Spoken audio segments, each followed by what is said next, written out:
9월 둘째 주일입니다. 이제 가을이 저만큼 다가왔습니다. 지난 여름도 참 힘든 여름이었죠. 날씨가 참 무더웠어요. 날씨가 무더우면 우리가 지치지요. 무기력해지고 피곤해지고 또 게을러지고 짜증나고 불쾌지수 올라가고 온갖 안 좋은 것들이 다 따라옵니다.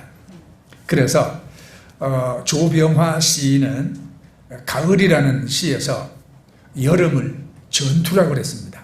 여름을 살아나는 삶이 전투와 같다. 가을로 접어들며 이제 전투는 끝났다. 이제 돌아갈 뿐이다. 그랬어요. 여러분 그렇습니다. 가을은 여름의 전투를 끝내고 이제는 자신을 추스리고 돌아갈 때라고 말합니다. 자, 어디로 돌아갈 거냐? 여러분, 하나님의 은혜의 품으로 우리가 다시 돌아가야 하는 것입니다. 그렇죠? 자, 1절을 우리가 봅니다. 하나님이여 주는 나의 하나님이시라. 내가 간절히 주를 찾되 물이 없어 마르고 황폐한 땅에서 내 영혼이 주를 갈망하며 내 육체가 주를 앙모하나이다. 다윗이 이 시를 유다 광야에서 썼습니다. 광야는 다윗이 사울에게 쫓기면서 젊은 날을 보냈던 곳이죠. 시편 150편 중 다윗이 광야에서 쓴 시만 10편이 되고요. 내용상 이거 광야에서 썼구나 그렇게 생각할 수 있는 것도 27편이나 됩니다. 그러니까 모두 37편이 광야에서 쓴 것입니다. 광야는 어떤 곳인가? 우리나라는 광야가 없어. 잘 몰라요. 그래서 금수강산이에요. 광야는 물이 없고 마르고 아주 곤핍한 곳입니다. 성경의 광야는 비가 거의 없어서 농사 짓기가 불가능하고 이런 땅을 성경은 메마른 땅, 이사야 35장 1절 2절에 보면 메마른 땅, 그 다음에 신명기 32장 10절에 보면 짐승이 부르짖는 땅, 그래서 빈들, 황무지, 간조한 땅, 건건한 땅이라고 부릅니다. 자, 여러분, 다윗이 광야에서 물 때문에 탄식한 것을 보면서 어쩌면 우리도 여름을 지나면서 에너지가 고갈되고 침체되어서 우리 안에 은혜가 고갈되지는 않았는가? 여러분 한번 돌아보시기 바랍니다. 하나님의 은혜가 고갈된 상태를 우리는 영적 침체라고 말합니다. 영적 침체에 빠졌나 안 빠졌나? 여러분 어떻게 분별하시겠어요? 몇 가지를 알려드릴게요. 첫째, 힘이 있는가? 영적 침체에 빠지면 얼굴에 생기도 없고 눈동자에도 생기가 없어요. 찬송도 힘있게 못 부르고 매사에 힘이 빠져서 지쳐있는 상태입니다. 두 번째는요, 화를 자주 내느냐? 영적 침체에 빠지면 자주 화를 냅니다. 작은 일에도 쉽게 화를 내고 또 그 화가 오래갑니다. 왜 그렇습니까? 속에 있어야 할 기쁨과 평안이 없기 때문입니다. 영적 침체에 빠지면 부부간에도 잘 싸워요. 자, 세 번째, 사람들을 잘 내가 피한다. 갑자기 사람들을 피하고 멀리하고 만나기 싫어하고 이러면 이게 무언가 문제가 있다는 겁니다. 그래서 이게 영적 침체에 빠지면은 사람이 싫어요. 말수도 적고 그리고 혼자 있기 좋아합니다. 곧 뭐냐? 우울증에 빠진다 이 말입니다. 그 다음에 네 번째는 이제 두려움이 많아져요. 영적 침체에 빠지면 걱정 근심이 그냥 태산같이 몰려옵니다. 자신감은 없어지고 그러니까 두려움이 많아져. 자, 그것이 오늘 1절 물이 없어 마르고 황폐한 땅에서 내 영혼이 주를 갈망하는 그러한 상태예요. 이게 여러분 긴 여름이 주는 부작용입니다. 자, 그럼 우리가 어떻게 해야 하느냐? 다윗은 인생의 긴 여름을 맞아 고갈되고 침체한 그 영혼을 향하여 어떻게 영적 가을을 준비하는가? 네, 세 가지입니다. 자, 첫째, 2절을 봅시다. 내가 주의 권능과 영광을 보기 위하여 이와 같이 성소에서 주를 바라보았나이다. 다윗은 성소에서 주를 바라본다고 합니다. 여기서 바라본다 대단히 중요합니다. 영적 침체로부터 돌이키는 첫 번째는 바라보는 겁니다. 뭘 바라볼 거냐? 뭘? 예? 텔레비 바라보고 맨날 핸드폰 들여다보고 예? 그거 바라봐서 내 영혼에 여러분 무슨 유익이 있습니까? 아니요. 신앙의 본질은 하나님을 바라보는 것입니다. 성경에 나오는 믿음의 사람들은 모두 하나님을 바라보았습니다. 여리고의 세리 삭개오는 예수님을 보러 뽕나무에 올라갔습니다. 믿음은 자신이 서 있는 자리에서 일어나서 예수님 계신 곳으로 가는 겁니다. 히브리 11장 6절 말씀 보면 하나님은 자기를 간절히 찾는 자들에게 상 주시느니라. 구약성경 역대하 16장 9절에 여호와의 눈은 온 땅을 두루 감찰하사 전심으로 자기를 향하는 자들을 위하여 능력을 베푸시나니. 아멘. 다윗은 하나님을 간절히 바라보되 성소에서 바라보았습니다. 여기 다윗이 말하는 성소는 예루살렘 성전을 말합니다. 하나님의 임재는 분명히 어떤 특정 건물이나 어떤 특정한 공간에서만 일어나는 게 아닙니다. 하나님은 다 우주에 충만하십니다. 그러나 우리가 알아야 합니다. 특정한 공간이 없이는 거룩함도 없습니다. 우리 믿음에 있어서 이 공간은 대단히 중요합니다. 자, 사람이 건물을 짓고 건물이 사람을 만든다는 말이 있습니다. 모든 건물은 사람이 짓잖아요. 그러나 사람이 일단 건물을 지으면 사람은 그 건물에 영향을 받습니다. 사람이 태어나고 사는 곳은 이래서 여러분 중요한 거예요. 자, 그러므로 성지순례가 중요한 것은 어떤 특정한 장소가 자신의 믿음을 위해서 매우 중요하다는 전제 때문입니다. 그래서 해마다 300만 명이 넘는 무슬림들이 메카를 향해서 성지순례를 떠납니다. 메카가 다른 곳보다 더 거룩하다고 믿기 때문이죠. 해마다 1000만 명 이상의 가톨릭 교인들이 로마를 찾고 해마다 2000만 명 이상의 힌두교인들이 힌두교 성지를 찾습니다. 그리고 해마다 1억 명의 유대인, 크리스찬, 무슬림들이 예루살렘을 찾습니다. 네. 왜 하나님은 온 우주에 계신데 왜 구태여 거기를 찾아갑니까? 거기가 여러분 더 거룩한 장소고 그 거룩한 곳을 내가 향할 때 여러분 우리의 믿음이 더 거룩한 믿음으로 우리가 충만히 채워지기 때문이죠. 여러분도 하나님 계시는 성전을 사모하는지 안 하는지 내가 모르겠어요. 네? 이제 우리가 이걸 우리가 이제 교회는 주 예수를 믿어 구원받은 사람들의 무리가 교회입니다. 그 무리가 모여서 하나님을 예배하는 곳을 우리는 예배당입니다. 그렇죠? 한편으로 우리가 성전이라 부르기도 해요. 그러니까 이제 구약적인 성전의 개념은 아닙니다만은 그래도 우리가 이 예배당에 모여서 우리가 하나님을 예배하고 이 예배당에 모여서 우리가 참 은혜를 받고 이 예배당에서 우리의 믿음을 키워나가고 이 예배당에서 또 우리 믿음의 당 후세들을 우리가 또 여러분 가르치고 키워나가는 곳이기 때문에 예배당이라는 장소가 대단히 중요한 것입니다. 여러분 집에서 연속곡보다 은혜 받아요? 아니면 교회 나와서 은혜 받아요? 당연하죠, 그죠? 그래서 이 장소가 중요한 것입니다. 그러니까 이 건물 자체가 다른 건물보다 더 거룩하기 때문에 중요한 게 아니라 이 건물에서 일어나는 일 때문에 예배당이 중요한 것입니다. 그러니까 영적 침체로부터 회복하는 길은 성전을 사모하는 거예요. 눈에 보이는 성전을 사모함으로 눈에 보이지 않는 하나님을 사모하는 것입니다. 제가 중국 가서 그 집에서 모이는 그 가정교회 예배 인도하러 갔는데 주일날 한 90명쯤 모입니다. 그런데 이분들이 어디서 왔냐? 다 먼 데서 와요. 보통 40리, 50리 거리에서 자전거 타고 오고 걸어옵니다. 심지어 12시간 걸려서 온 사람도 있습니다.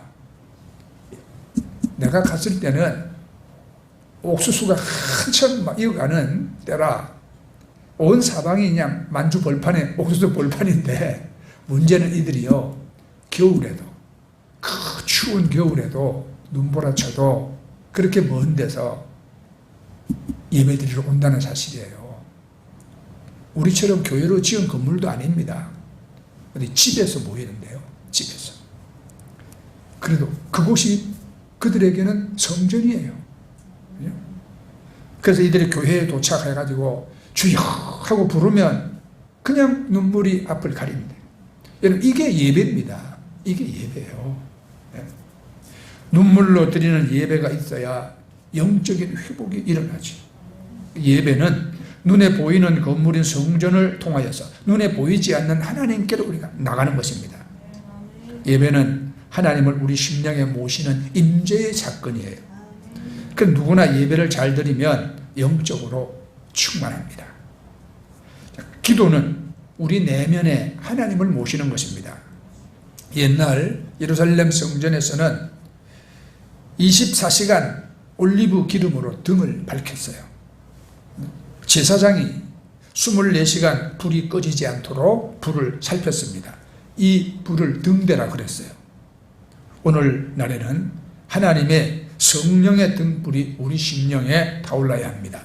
이것이 기도입니다. 내가 기도 안 하고 사는데 어떻게 여러분 성령의 불이 내 속에 타오를 수 있겠어요? 불가능해요. 그래서 기도와 먼 자는 하나님과 멀어요. 기도 안 하는 자는 하나님을 안 믿는 자예요. 기도와 가까우면 그만큼 하나님과 내가 가깝다는 사실이에요. 그래서 기도에는 뭐 어떻게 하면은 뭐 더 그냥 잘하냐 첩경이 없어요. 어떻게 하면 기도를 잘하느냐는 질문에 존 체프만이라는 영성가가 이렇게 대답했어요. 기도를 배우는 유일한 길은 기도하는 것이. 기도해야 기도를 배우지.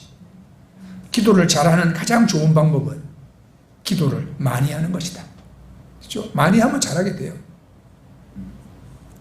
다른 방법이 없잖아요. 제가 가방 싸가지고 선교지를 여러분 25년 이렇게 막 돌아다니면서 선교지 가서 가방을 풀어보면은 내가 착착 담아온 와이셔츠고 뭐 바지고 간에 다 주름이 져 있잖아요. 그걸 다려야지 예배 시간에 입고 나가지 않습니까? 그래서 나는 선교지 가면 제일 먼저 가방 풀어서 옷 다리는 일부터 하거든요. 이거를 25년 넘게 하니까 이제는 옷 다리는 선수가 됐어요. 세탁소 수준입니다. 이거는 여러분 오래 하고 자주 하고 많이 하니까 자연히 다림질을 잘하게 돼요. 기도 마찬가지입니다, 여러분. 기도. 네. 우리가 기도를 배우는 유일한 길은 기도하는 것이고, 기도를 잘하는 가장 좋은 방법은 기도를 많이 하는 것이다. 네. 쏟아붓는 정성만큼 가고 투자한 시간만큼 가는 겁니다, 이것이. 그래 이제 두 가지가 분명해요. 하나는 기도해야 우리 심령이 회복된다는 것입니다. 마치 올리브 기름이 등대에서 타듯이 우리 심령에 기도의 불이 타야 고갈된 우리 심령이 회복이 되는 것입니다. 또 하나는 기도를 배우는 가장 좋은 자리가 예배라는 겁니다.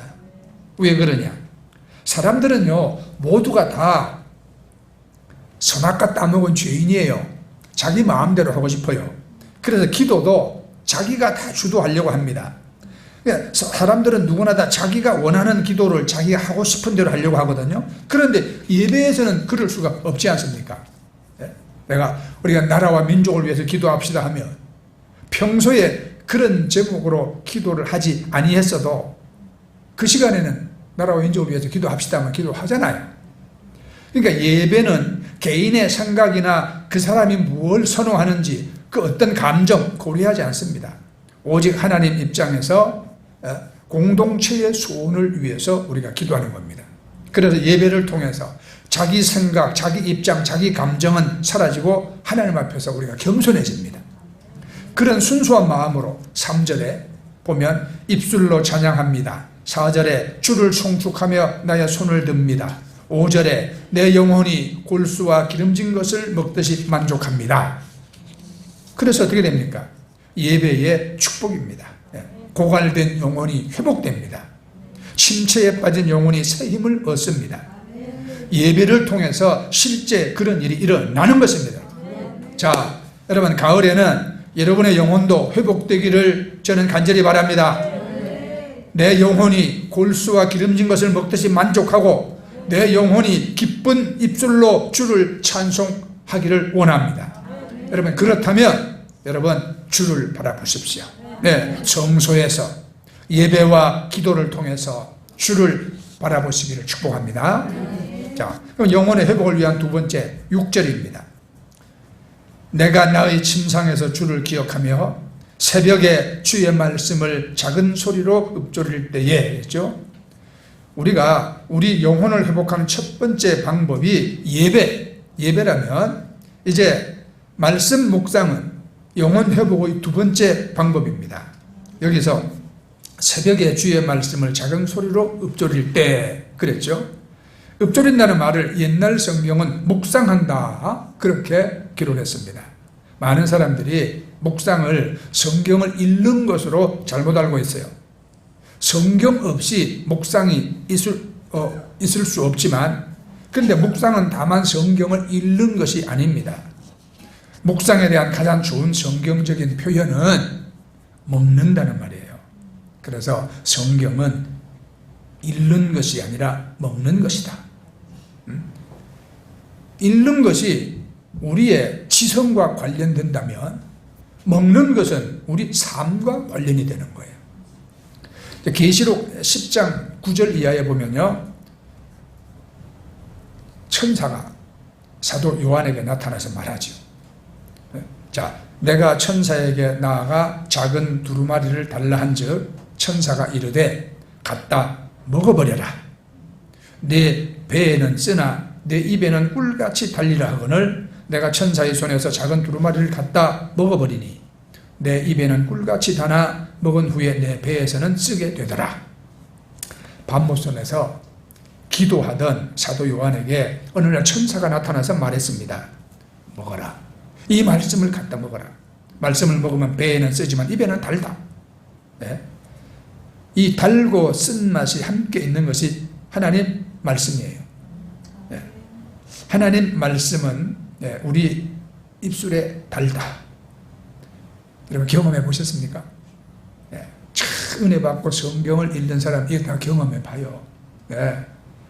참 우리가 그냥 앉아서 성경 읽고 막 줄쳐가면서 성경 막 읽고 그럴 때는 정말로 성경이 정말 꿀처럼 달지. 이런 은혜를 여러분들이 다 체험을 해보셔야 돼요. 그게 하나님을 사모하는 마음을 가진 그렇게 됩니다. 하는 마음을 가진.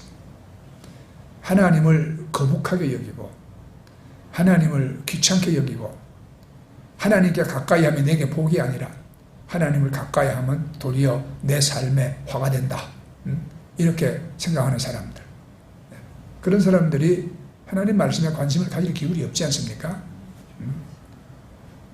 그런데 우리가 정말 하나님의 은혜를 내가 체험하고 그리고 그 하나님의 살아계심을 내가 마음에 확신하고 이렇게 세월 가고 늙어가는 우리 인생에 내가 인생 끝에 어디로 갈 것이냐, 내 내세가 어떻게 갈 것이냐, 이것을 여러분 성경에 가르치는 말씀대로 믿는 사람은 분명히 우리가 하나님 앞으로 우리가 갈 것을 소망합니다.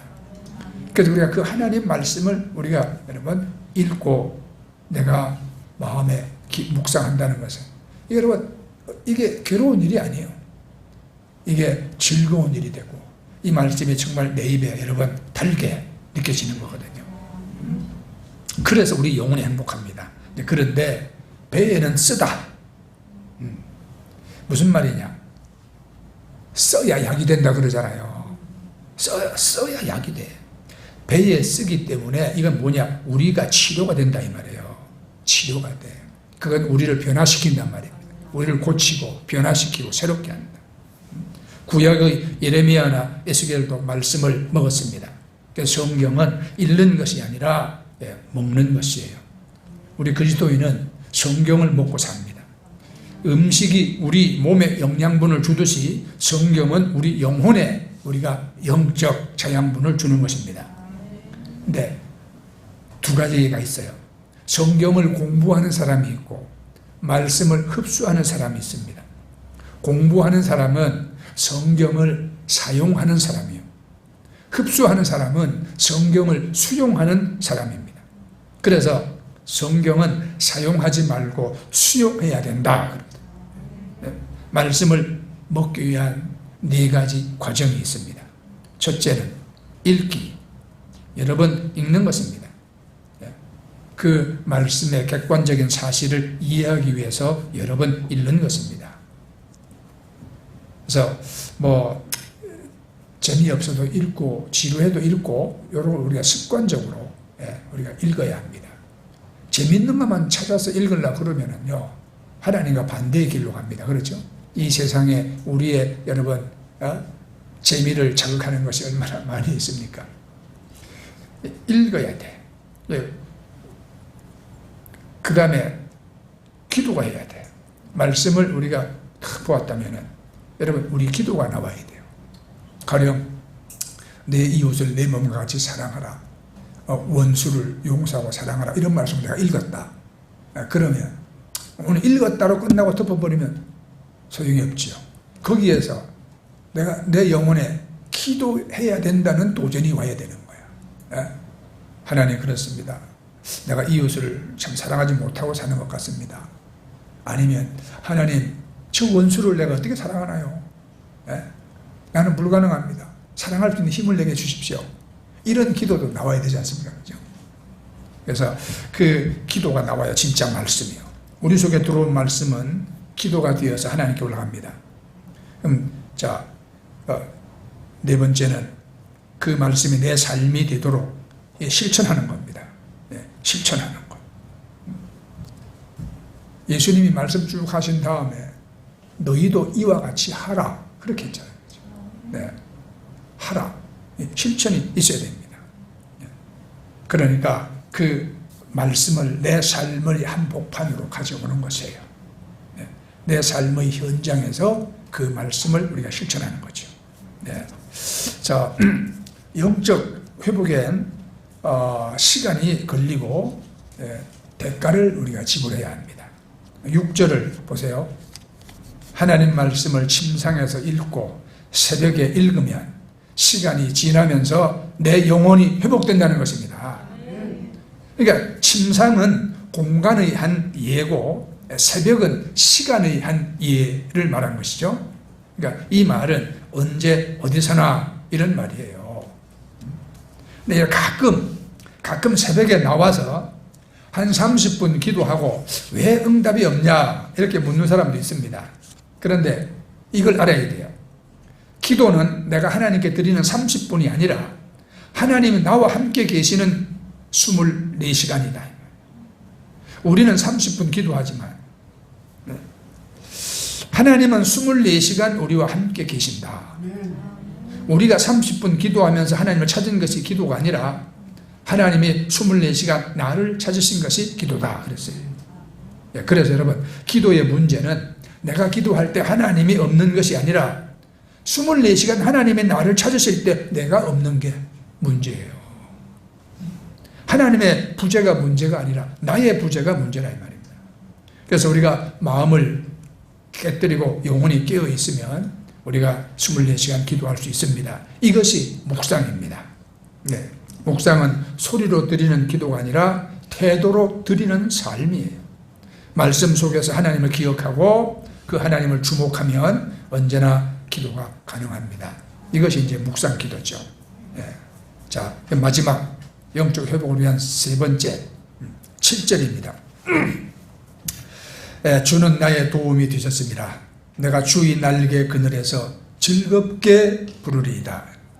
자, 우리는 첫째 예배, 둘째 묵상, 이제 그리고 여기까지 왔죠. 예배 드리고 말씀을 묵상했다고 곧바로 영적 회복이 일어나는 게 아닙니다. 마지막으로 주의 도우심이 필요합니다. 7절 말씀 보세요. 주는 나의 도움이 되셨습니다. 내가 주의 날개 그늘에서 즐겁게 부르리이다.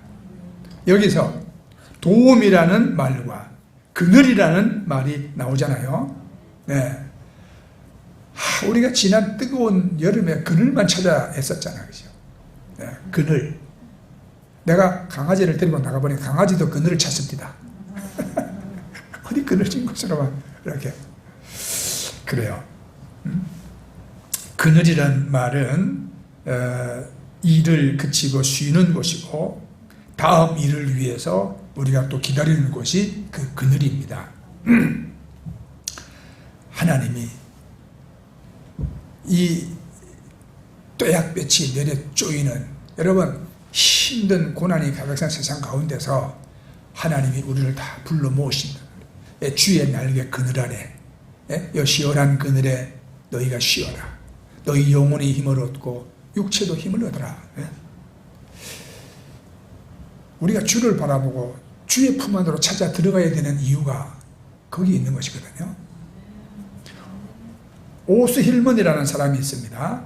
이분이 하나님의 통로라는 책을 썼는데 이 책에 보면 하나님이 우리 영혼을 회복시키고 우리를 자신의 도구로 사용하실 때 반드시 6단계를 거친다 그랬어요. 첫 번째 단계 하나님의 부르심이에요. 모든 일은 하나님의 부르심으로 시작하죠. 하나님은 하나님의 때에 따라 모든 사람을 부르십니다. 여러분도 하나님이 불렀기 때문에 지금 이 자리에 있는 거예요. 하나님 부르지 아니하면 아버지께 올 자가 아무도 없다고 그랬잖아요. 그죠? 네. 하나님이 나를 불러줬으면 내가 그 부름에 바르게 응답해야 되거든요. 바르게 응답해야 돼. 불렀는데 자꾸 도망갈 생각만 하고 있으면 그 사람은 나중에 가야 될 곳 반드시 갑니다. 네. 천국이 아니라 딴 데로 갑니다. 그 사람은. 두 번째 단계는 이제 인격의 형성. 하나님이 사람을 부르신 다음에 하시는 일은 그 사람을 다듬는다 이 말이에요. 다듬어. 하나님의 성품에 맞게 하나님의 뜻에 맞게 사람을 훈련시키고 다듬습니다. 여러분 교회 다니면서 여러분 우리가 고쳐지지 않습니까? 그렇죠? 예, 뭐 잘 안 고쳐지더라도 더디게 고쳐져도 고쳐져요. 여러분 내가 볼 때 고쳐졌어요. 예, 우리 김시영 집사님도 많이 고쳐졌어.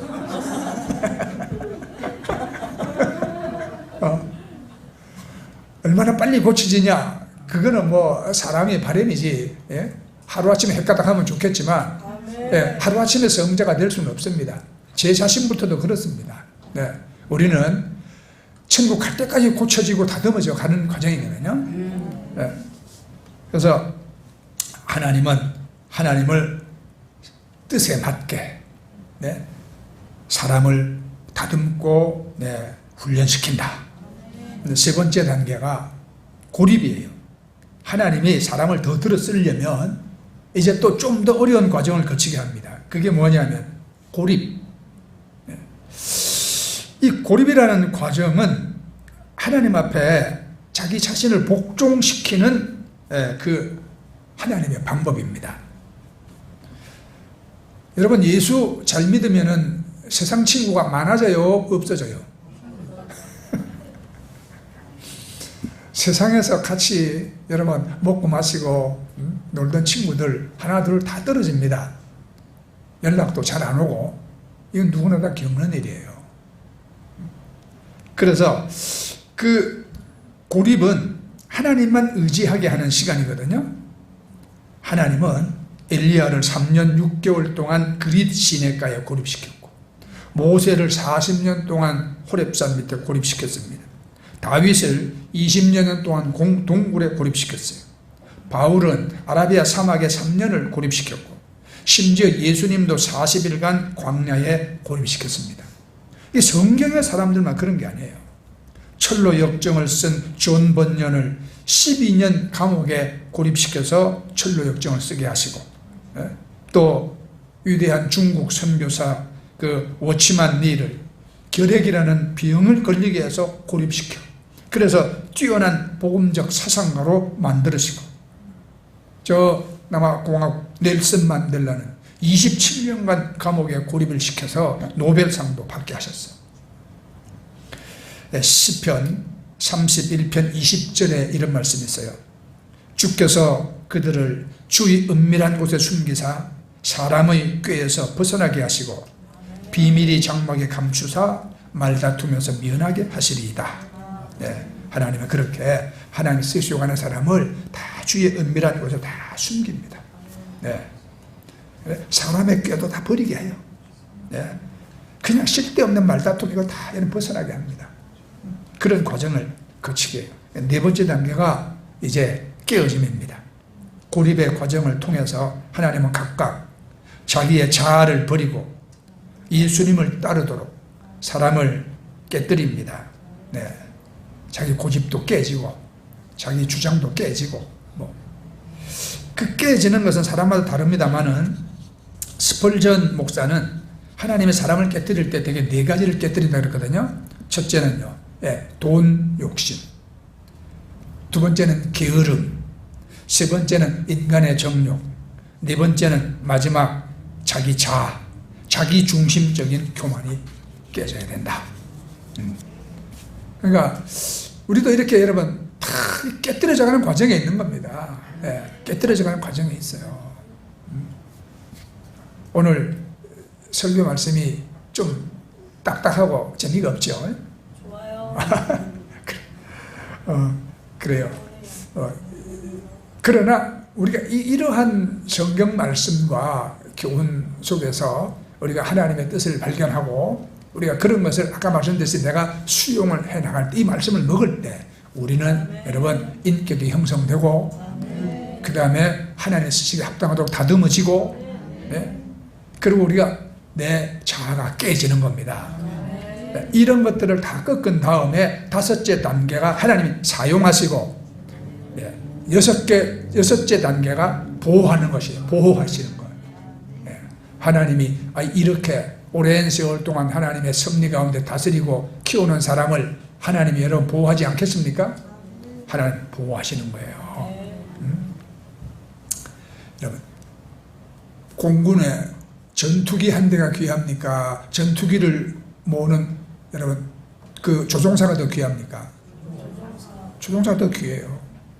만약에 비행을 하다가 기체에 조금이라도 이상이 생기면 미련을 버리지 말고 탈출하라.